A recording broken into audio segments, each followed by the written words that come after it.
현지 시각 9일 트럼프 대통령이 트루스 소셜에 이란이 호르무즈 해협을 통과하는 유조선들의 통행료를 부과하고 있다는 보도들이 있다면서 그들은 그렇게 하지 않는 게 좋을 것이라며 만약 그들이 통행료를 부과하고 있다면 지금 중단하는 게 좋을 것이라고 경고했습니다. 월스트리트 저널은 이란이 미국과 합의된 2주간의 휴전 기간에 호르무즈 해협에서 선박 통행량을 제한하고 통행료를 부과할 계획을 밝혔다고 보도했습니다. 특히 통행료는 암호화폐나 중국 위안화로 지급해야 하며 대형 유조선의 경우 최대 200만 달러에 이른다는 분석도 나왔습니다. 이런 가운데 트럼프 대통령은 전날 미국의 모든 함정, 항공기, 군병력은 이미 상당 부분 약화된 적을 타격하고 괴멸시키기 위해 추가 탄약, 무기, 기타 모든 물자를 갖추고 진정한 합의가 완전히 이행될 때까지 이란과 그 주변 지역에 그대로 주둔할 것이라고 말했습니다. JD 벤스 부통령이 이끄는 미국 대표단은 중재국 파키스탄 수도 이슬라마바드에서 이란 대표단과 11일 오전 첫 협상을 진행할 예정인데 미국과 이란의 합의가 결렬된다면 언제든 이란을 향한 공격에 나설 수 있을 것으로 보입니다.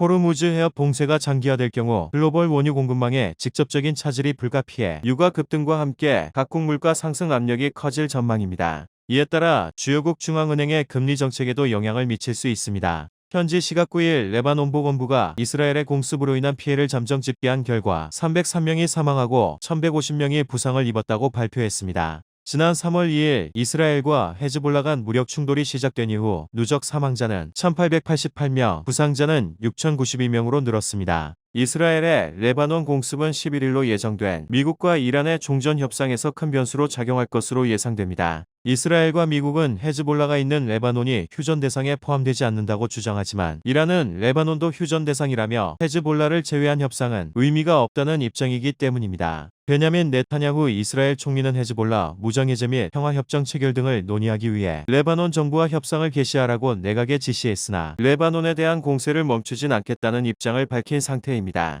네타냐후 총리는 헤즈볼라 공격의 피해를 본 이스라엘 북부 주민에게 보낸 영상 메시지에서 레바논에 휴전은 없다며 우리는 헤즈볼라를 계속해서 강력하게 때리고 있으며 안전을 완전히 회복할 때까지 공격을 멈추지 않을 것이라고 말했습니다. 이스라엘의 강경 기조 속의 중동 전역의 긴장 수위는 한층 더 고조되고 있습니다. 레바논 전선이 확대될 경우 이란의 직접 개입 가능성도 배제할 수 없는 상황이라 협상 결렬 시 재차 전면전으로 비화할 위험성이 커지고 있습니다. 미국과 이란의 휴전 합의에도 이스라엘은 저항이 축으로 꼽히는 헤즈볼라를 격퇴하기 위해 레바논 수도 베이루트와 베카 계곡 남부 지역 전반에 대한 대규모 공습을 감행하고 있습니다. 이스라엘군은 성명을 통해 이번 전쟁 발발 뒤 헤즈볼라 기반 시설을 겨냥한 최대 규모의 공격이었다고 밝히기도 했습니다. 이스라엘의 공격이 계속되자 현지 시각 8일 이란 혁명수비대는 레바논에 대한 공격을 중단하지 않을 경우 대응에 나서겠다고 경고에 나섰습니다. 이란 혁명수비대는 성명을 통해 이스라엘이 휴전 합의 몇 시간 만에 레바논 베이루트에서 다시 무자비한 학살을 시작했다고 비난했습니다. 이어 레바논에 대한 공격을 멈추지 않을 경우 미국과 이스라엘을 향해 우리의 의무를 다할 것이라며 사악한 침략자들에게 후회를 부르는 대응을 할 것이라고 했습니다.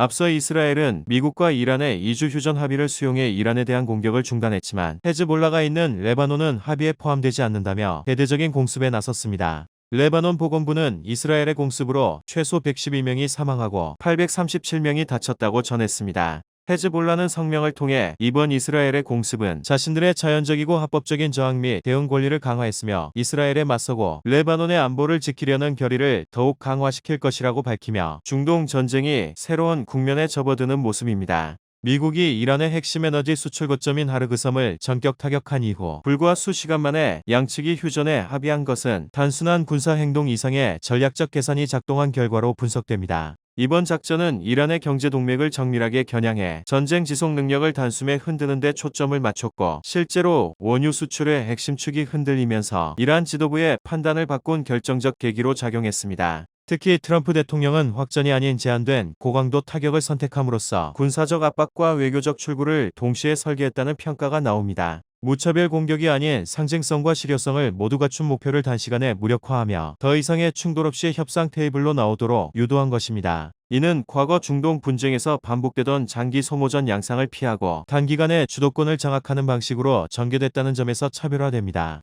결국 이번 휴전 합의는 단순한 긴장 완화가 아니라 군사력과 경제 압박, 그리고 타이밍을 결합한 고도의 전략적 승부수의 결과로 해석됩니다. 또한 이번 조치는 글로벌 에너지 시장과 해상 물류의 불확실성을 빠르게 진정시키는 효과까지 가져왔습니다. 호르무즈 해협을 둘러싼 긴장이 완화되면서 국제 유가도 진정되는 모습입니다. 결과적으로 트럼프 대통령은 군사적 충격을 최소한의 시간 안에 극대화하고 그 여파를 외교적 성과로 연결하는 데 성공한 모습입니다. 현지 시각 7일 트럼프 대통령이 트루스 소셜에 이란이 호르무즈 해협을 완전하고 즉각적이며 안전하게 개방하는 데 동의하는 것을 조건으로 이란에 대한 공격을 2주간 중단하기로 합의한다고 밝혔습니다. 이어 양측 모두에게 적용되는 휴전이 될 것이라며 이와 같은 결정을 내린 이유는 우리가 이미 모든 군사적 목표를 달성하고 이를 초과했으며 이란과의 장기적인 평화 그리고 중동 지역의 평화를 위한 최종 합의에 매우 근접해 있기 때문이라고 했습니다. 또 우리는 이란으로부터 10개 항목으로 구성된 제안을 전달받았으며 이를 협상에 실질적인 기반으로 활용할 수 있다고 판단하고 있다고 강조했습니다. 그러면서 과거 양국 간 주요 쟁점의 거의 대부분은 이미 합의에 도달했으며 이번 2주간의 기간은 해당 합의를 최종적으로 마무리하고 체결하는 데 필요한 시간이라고 했습니다. 앞서 미국은 휴전이 성사되기 몇 시간 전까지 이란의 최대 원유 수출 거점인 하르그 섬의 군사시설에 대한 대대적인 공습을 진행하며 전운이 고조된 바 있습니다. 하지만 이란이 결국 호르무즈 해협을 개방하고 휴전에 합의한 것으로 전해지며 또 한 번 트럼프 대통령의 승부수 통한 모습입니다.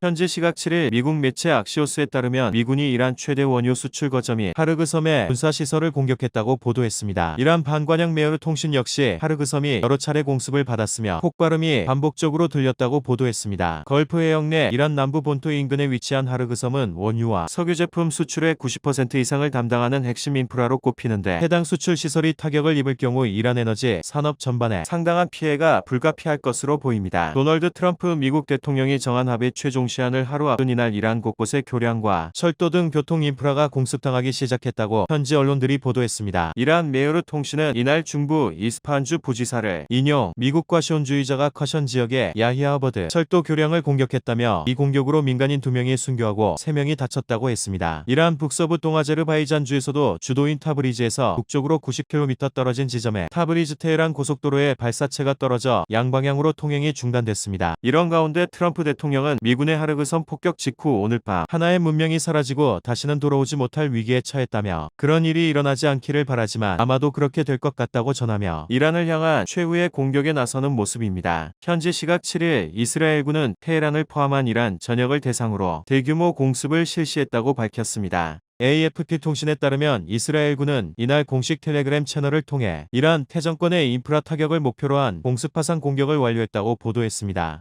이란은 곧바로 이스라엘을 향해 미사일을 발사했고 이스라엘군은 이란에서 발사된 미사일을 확인했으며 이스라엘 국가 영토 내에서 방공 시스템이 위협 차단을 위해 가동 중이라고 밝힌 상태입니다. 이번 공습은 트럼프 대통령이 국제중재국의 휴전안이 아직 충분하지 않다고 밝힌 이후 이루어져 미국과 이스라엘의 추가 군사 작전도 예상되는 상황입니다. 이처럼 양측의 군사 충돌이 본격적인 보복 국면으로 접어들면서 중동 지역 전체로 긴장이 빠르게 확산되는 모습입니다. 특히 이란이 추가 보복을 예고하고 있는 만큼 호르무즈 해협을 비롯한 주요 에너지 수송로의 불안정성도 커지고 있습니다. 이에 따라 국제 유가와 해상, 운임이 동반 상승할 가능성이 제기되며 글로벌 금융시장에도 변동성이 확대될 수 있다는 우려가 나옵니다. 미국이 이스라엘 지원을 추가로 확대할 경우 분쟁은 단순 국지전을 넘어 다자간 충돌로 확대될 수 있어 보입니다. 이 때문에 이란이 트럼프 대통령의 휴전안을 빚지 않을 경우 추가 공습과 보복이 이어진다면 중동 전면전으로 비화할 가능성도 배제할 수 없는 상황입니다.